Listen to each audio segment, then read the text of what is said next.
জাতীয় পার্টি আওয়ামী লীগ ভাই বোনের পার্টি ছিল। বোন এখন পালাইছে, ভাই তো মারা গেছে, আমার বাড়ির চাকরও না, তা আমার কেন দায়িত্ব নিতে হবে? কিলো তারা এখন প্রচার করছে ভয়ঙ্কর একটা খারাপ অবস্থায় দেশ আছে। নির্বাচন যদি প্রলম্বিত হয় তাহলে সংকট বাড়বে।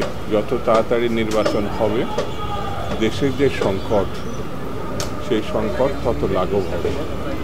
আর নির্বাচন যদি প্রলম্বিত হয় তাহলে সংকট বাড়বে, এই কথা আমাদের মহাসচিব পার্টির পক্ষ থেকে ইতিমধ্যে বলা হয়েছে। আর পিআর প্রসঙ্গ হচ্ছে, এটা একেবারে নিউ কনসেপ্ট বাংলাদেশের নির্বাচন ব্যবস্থার জন্য।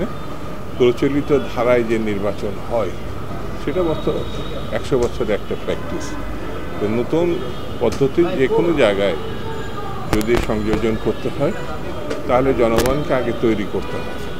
তো সামনের যে নির্বাচন, যারা পিআরের কথা বলছে, তা আমি গণতন্ত্রের স্বার্থে বলবো এটি তাদের রাজনৈতিক কর্মসূচির অংশ করে জনগণের কাছে যাওয়া। পিআর নিয়ে এমন কোনো সিদ্ধান্ত যাওয়া ঠিক হবে না। দীর্ঘ 15 বছরের যে আন্দোলন সংগ্রাম একটা ভালো নির্বাচনের জন্য, সেটা বাধাগ্রস্ত হলে এটা গণতন্ত্রের জন্য ভালো কিছু বয়ে আনবে। শেখ হাসিনার মতো ভয়ঙ্কর শাসকের কালে যারা ছিল তারা এখন প্রচার করছে ভয়ঙ্কর একটা খারাপ অবস্থায় দেশ আছে। এটা হাসিনার লোকজন এই কথাটা বলছে। তো এখন দেশের শান্তিপূর্ণ অবস্থান আছে।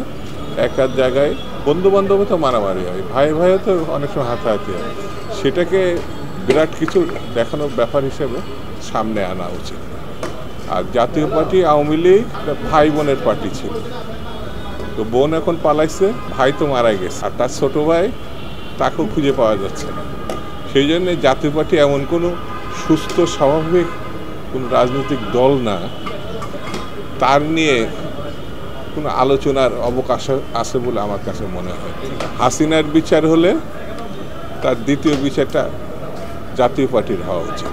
চাকরের তো মনিব অনেক সময় দায়িত্ব হবে, তো আমার বাড়ির চাকরও না, তা আমার কেন দায়িত্ব নিতে হবে?